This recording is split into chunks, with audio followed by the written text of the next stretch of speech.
Yes guys, welcome back to another video. Welcome to the George Benson football channel for your Burnley versus Chelsea Premier League preview. Chelsea are looking to make it 3 wins in a row in all competitions, and ideally, if we can continue with the 2 clean sheets that we got against both Brighton and Fulham on Monday night, then you could say that a corner has been turned to win 3 games in a row, considering the run that we have got coming up. We were kind of preluding to this in a couple of videos ago, where if Chelsea weren't to beat Fulham, if we're not to beat Burnley today, then you look at the run of fixtures and you start to worry. You start to think, well, we've already been very patient, but yet impatient at the same time because the early season results weren't good. We were all kind of tired of seeing Chelsea dominate possession, but then get beat or draw a game that we think we should have won, missing loads of chances. All of a sudden now, Pochettino's team seem to have given up some of that possession, and as a result of that, we are winning football matches. So, all of these stats that we hear, possession, XG, Chelsea are actually doing better than we think, guys.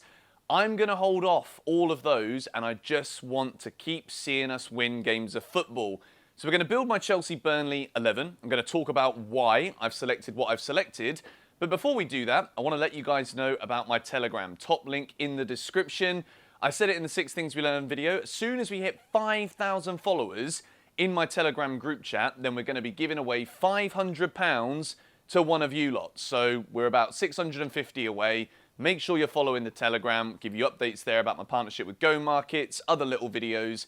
And there's also giveaways hosted there. So make sure you're following. Top link in the description. So, not spoken to you guys since the 6 Things We Learned from the game at Fulham. But one thing I really liked about that game was the balance of the midfield. I said in my preview, I wanted to see a midfield 3 of Gallagher, Enzo, Caicedo.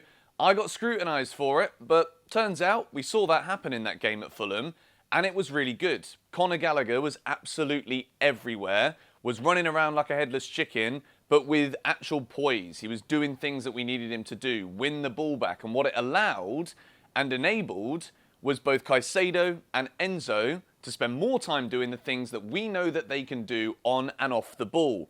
Caicedo was breaking up the play. Enzo was trying to make the passes. And of all 3 of those midfielders, I would say we need a bit more from Enzo right now. I think Caicedo is making everybody who was slating him at the beginning of the season saying, Chelsea have wasted 100 million quid. Moises Caicedo is making that look like a very silly statement indeed. He was absolutely fantastic against Fulham. Chelsea ran the midfield battle.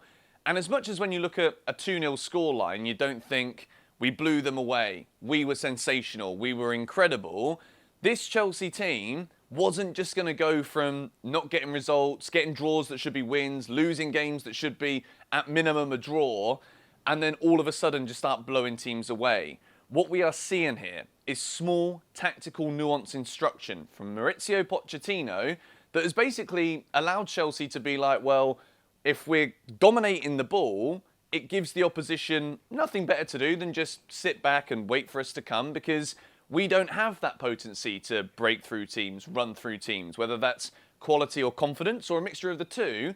So now Pochettino has kind of just been like, let's just let the other team have the ball for a little while. And as a result of that, Chelsea can press better. We have now got Gallagher absolutely chasing everybody down.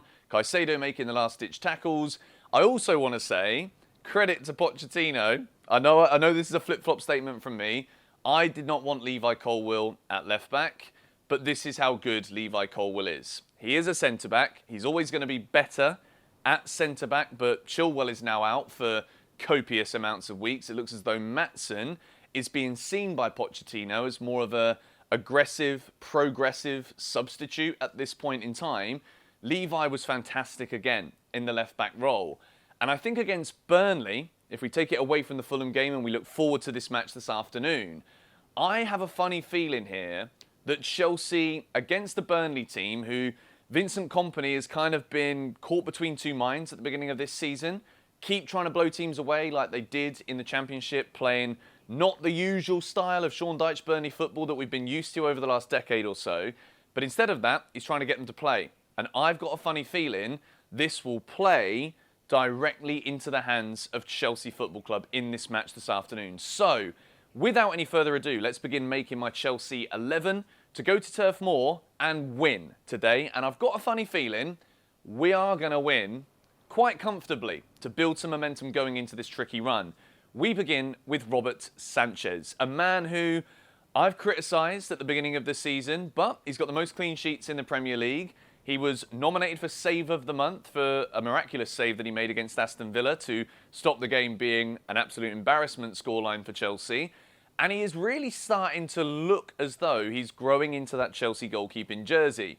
The picture that was doing the rounds this week of him diving, making that save, catching the ball, totally unnecessary. It was brilliant, and I think it's kind of like softened me a little bit when it comes to Sanchez, because I was highly sceptical for the first few weeks of the season. I didn't really think he looked comfortable, wasn't sure he was going to be at the level that I'd want a Chelsea goalkeeper to be at, to be competitive in the Prem, but he is growing on me, and I've got to give credit where credit is due.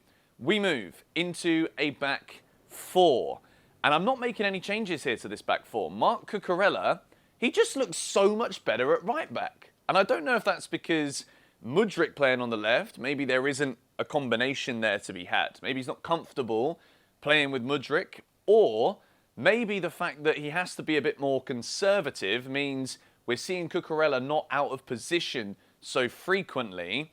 So that is why Cucurella is there, Disasi, Silva, and Levi Colwill. Never thought I'd actually say this, but again, credit to Pochettino for sticking with something that he believes in, and now we're starting to see it work out. Colwill is the left back. I think Axel Disasi is also starting to grow into his role here at Chelsea.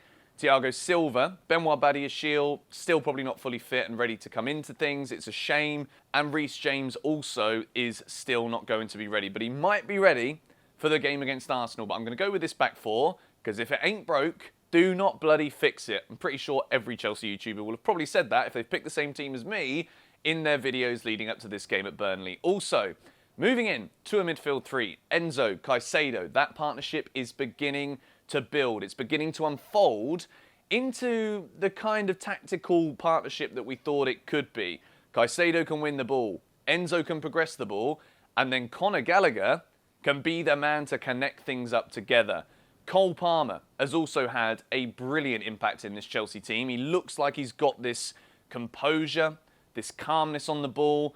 And I think between the midfield and the attack, we've been missing that Cole Palmer kind of player. And he's facilitated and enabled to do what he does, Cole Palmer, to link those together by the work rate of Conor Gallagher. And I think we've started to see that, particularly in that first half of the game that we saw against Fulham. So we move into that front three. And I've put Nicholas Jackson back in for Armando Broja. Straight swap for me. Pochettino said he's already told the players in his press conference which one's going to be playing. And then he also had comments to say about Armando Broja, about being patient, you're at a big club. So for that reason, I think he's going to pick Nicholas Jackson for this one.